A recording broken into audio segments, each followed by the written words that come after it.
Hey y'all, today is the second episode in this little series that I'm doing all about homeschool planning and scheduling. Today I'm going to share with you guys how I plan a homeschool week. Let's get into it.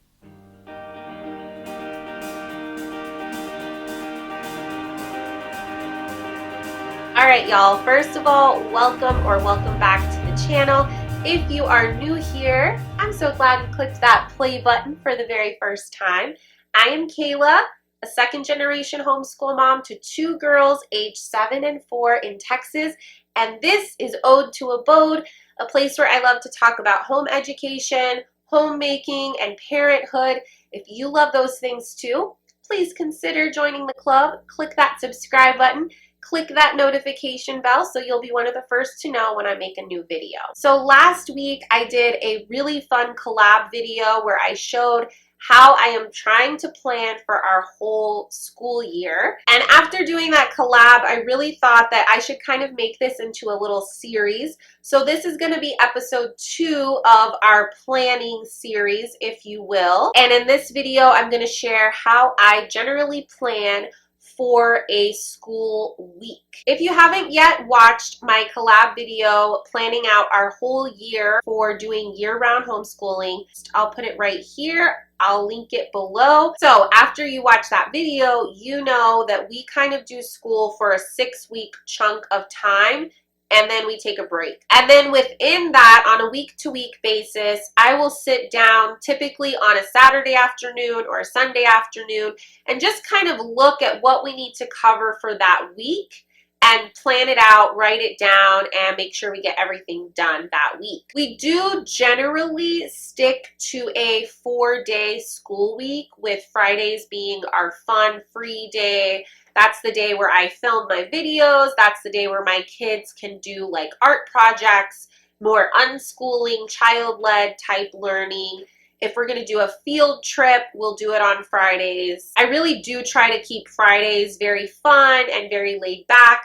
We're still doing learning because life is learning. I fully believe that. But I really don't have any structured sit-down lessons for them on Friday generally. Now, that being said, if we don't finish all of the school that I have assigned to us for that week, specifically the things that I'm really strict about are math and language arts. I really want to make sure that we stay on track with math and language arts. So if for some reason we didn't complete all of our math or language arts Monday through Thursday, then Friday will be the catch-up day and we'll get done whatever we missed. We have occasionally even done catch-up work on the weekend. My husband works Monday through Friday, so I really try to keep the weekends for family time. If we have errands or projects for the house, that's what the weekends are reserved for. So doing any school on the weekend is kind of like a last resort. You know that we've had a rough week if we're doing any catch-up work on a Saturday or on a Sunday. It is very rare for that to happen. For the day-to-day stuff, I have really handed over the reins to my kids in a lot of ways. And I will explain that in more detail in the next video, which will be the last video in this 3-part series. I would love to hear how you plan your homeschool weeks in the comments, so definitely let me know. Okay, so now I'm going to flip the camera around and I will actually show you my process for planning out 1 week of homeschool. Okay, guys.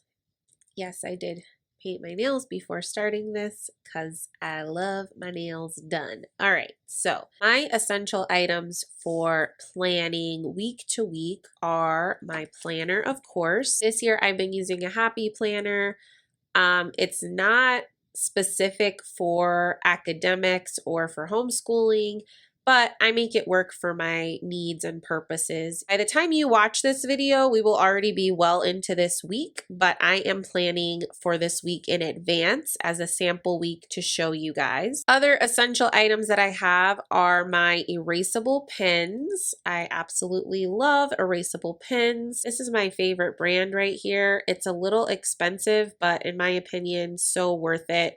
And I love bright colors, so I have lots of colors to choose from. I do color code my planner, so I do use all of these colors for different things. And then in addition, my favorite planning item is going to be lined sticky notes. The other things I have slightly out of frame are going to be all of my teacher's guides for what we are doing right now in our homeschool. We're going a little light on our school right now during this summer transitional period. We've kind of finished a lot of curriculum. I'm taking time to research and plan things for next year. So we're going really, really light. We've mainly been doing math, language arts, and history, and that's pretty much it. This is what we're working with. We do have a block schedule routine that we use on our typical school days, which are normally Monday through Thursday. I do really utilize these portions of this planner right here. I have a section for top 3 this week and a section for notes. And I will do a lot of my school planning in this section right here. And then I will also be utilizing my sticky notes. I don't fill any of this out until after we have done it. This is called planning from behind. I know a lot of homeschoolers do this, but basically what I'm going to do is I'm going to make a list of goals, things that we would like to cover for the week, things we need to cover for the week. And then as we do those things, I will put them in on whatever day we do them in. Now I'm going to look at all of my teacher's guides and study guides and just see what we have going on for the week. We use Singapore Dimensions Math. My 4-year-old is in KB. My 7-year-old is in 1B. For me, this curriculum is pretty much open and go. My 4-year-old's already kind of ahead since she's doing kindergarten work. She should technically only be doing pre-K work. But for my 7-year-old, to stay on track, we really need to do 4 math lessons a week. So we need to cover math every single school day. And that's basically all the planning that I need to do for this. I will look at what lessons we are covering. If we're starting a brand new chapter, that's when I will do a little bit more of an intensive planning. I'll look at what materials I need, if I need to print anything out from Blackline Masters, if I need to get any extra books or games to teach that new math concept, then I will go ahead and make a note of that. Currently, we are smack dab in the middle of a chapter, so I don't really need to get any more supplies. I've already got everything for the rest of this chapter. So all I'm going to write down for math, and this is what I would typically write down, is that we need to do 4 lessons a week for my 7-year-old. So I'm just going to put 4 check boxes there, and that will kind of help me keep on track. And then as we do those lessons, like let's say we do lesson 7 on Monday, I will write down specifically what we covered in that lesson. For my 4-year-old, we will be doing great if we just get 2 math lessons done for this week. So I'm just going to put 2 check boxes for that. And now I'm going to move on to history. So we're still using History Quest. We're getting ready to start Unit 3. What I will do here is I will go through and look at what resources and materials I'm going to need for this unit. They lay it out so well. This is the benefit of using open and go curriculum that really has done the work for you. So for this unit, they want us to make our own cuneiform tablet with clay. That actually looks like something that will be fun for my kids. So what I will do, this is where my sticky note list comes in, is I will write down what we need for this. And that way I know this weekend when we run errands, if I don't have any of these things, I need to go pick them up. And then they have a list of enrichment books here. I will take some time later on and actually look these up on like thrift books or Amazon or in the library and see if I want to get any of those. I typically will wait and see how much interest my kids have in a particular time period with History Quest before I do the enrichment reading, because this is already a reading intensive curriculum and my kids are still really young. So for us, I don't feel like it's necessary to do a whole lot of extensive reading for each unit.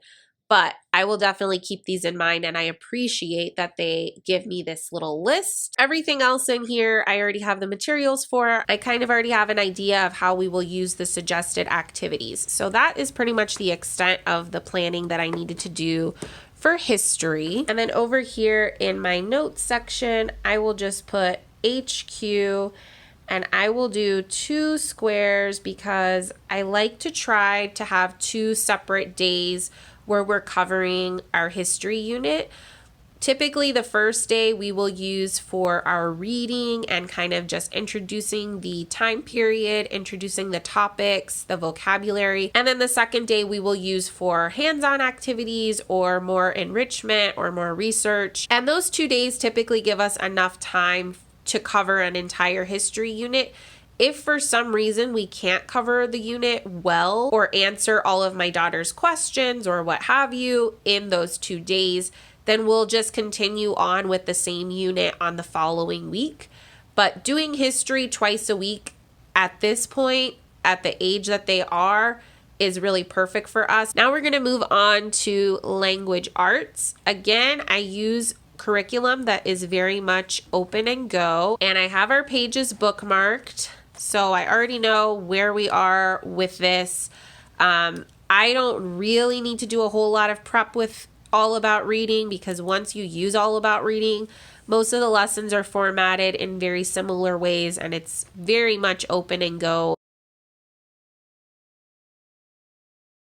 What I will do is I will write that I want my 4-year-old to do All About Reading, pre-reading level, and I would love for her to do 4 lessons of that. And then my 7-year-old, her main language arts right now is using All About Spelling level 1 and Writing with Ease level 1. This isn't the only language arts that we do, but this is what we're really going to focus on at least for the next few weeks. So right now, since we do have a very light load, she can do both of these each day. I'm going to go ahead and put my check boxes. Okay, so this is basically our week plan. We have math, we have history, we have language arts for each girl, and this checkbox system is really all I need to keep us on track for the week. And once we do each of these things and I have more specifics to write, I will do that and I'll fill in all of these boxes as we go day by day. Now I'm going to bring back my list. I wrote down what we needed for history, and now I'm just going to jot down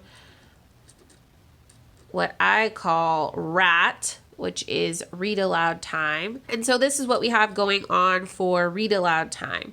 My daughter and I are doing buddy reading for the Lightning Girl series. I have this appointment for a Zoom buddy reading session with some friends. And for that, we're going to be reading a book by Mo Willems.